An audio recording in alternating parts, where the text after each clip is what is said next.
ಸಾಗುವಳಿ ಪತ್ರಕ್ಕಾಗಿ ಹೊಳಲ್ಕೆರೆ ತಾಲೂಕಿನ ರೈತರು ತಾಲೂಕು ಕಚೇರಿ ಮುಂಭಾಗದಲ್ಲಿ ಧರಣಿ ಸತ್ಯಾಗ್ರಹ ನಡೆಸಿದ ಘಟನೆ ಬುಧವಾರ ಸಂಭವಿಸಿದೆ. ಹೊಳಲ್ಕೆರೆ ತಾಲೂಕಿನ ವ್ಯಾಪ್ತಿಯಲ್ಲಿರುವ ಗೋಮಾಳ, ಬಗರ್ಹುಕುಂ ಅರಣ್ಯ ಭೂಮಿ, ಹುಲ್ಲುಬನ್ನಿ, ಕರಾಬು, ಸೇಂದಿ ವನದ ವ್ಯಾಪ್ತಿಯಲ್ಲಿ ಕಳೆದ 50-60 ವರ್ಷಗಳಿಂದ ಭೂಮಿಯನ್ನು ಉಳುಮೆ ಮಾಡಿಕೊಂಡು ಬಂದಿರುವ ರೈತಾಪಿ ವರ್ಗಕ್ಕೆ ಭೂಮಿಯ ಒಡೆತನದ ಹಕ್ಕನ್ನು ನೀಡಲು ಹಕ್ಕುಪತ್ರವನ್ನು ಸರ್ಕಾರ ನೀಡಬೇಕು ಎಂದು ಆಗ್ರಹಿಸಲಾಯಿತು.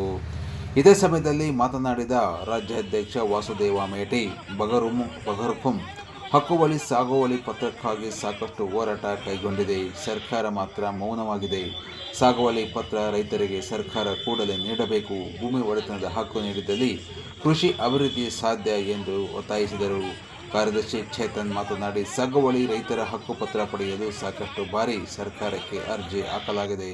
ನಿಜ ಫಲಾನುಭವಿಗಳನ್ನು ಬಿಟ್ಟು ಉಳ್ಳವರ ಪರವಾಗಿ ಸಮಿತಿಗಳು ಕೆಲಸ ಮಾಡುತ್ತಿವೆ. ಸಾಗುವಳಿ ಪಟ್ಟಿಯನ್ನು ಸಿದ್ಧಪಡಿಸಿ ನಿಜ ಫಲಾನುಭವಿಗಳಿಗೆ ಹಕ್ಕುಪತ್ರಗಳನ್ನು ವಿತರಣೆ ಮಾಡಬೇಕು ಎಂದು ಆಗ್ರಹಿಸಿದರು. ಹೊಳಲ್ಕೆರೆ ತಾಲೂಕಿನ ರೈತ ಸಂಘದ ಅಧ್ಯಕ್ಷರಾದ ನಾಗರಾಜ್ ಕೆರೆಯಗಳಹಳ್ಳಿ, ಜಿಲ್ಲಾ ಅಧ್ಯಕ್ಷ ಲಕ್ಷ್ಮೀಕಾಂತ್ ಸೇರಿದಂತೆ ಹೊಳಲ್ಕೆರೆ ತಾಲೂಕಿನಿಂದ ಆಗಮಿಸಿದ್ದ ನೂರಾರು ರೈತರು ಪ್ರತಿಭಟನೆಯಲ್ಲಿ ಪಾಲ್ಗೊಂಡಿದ್ದರು.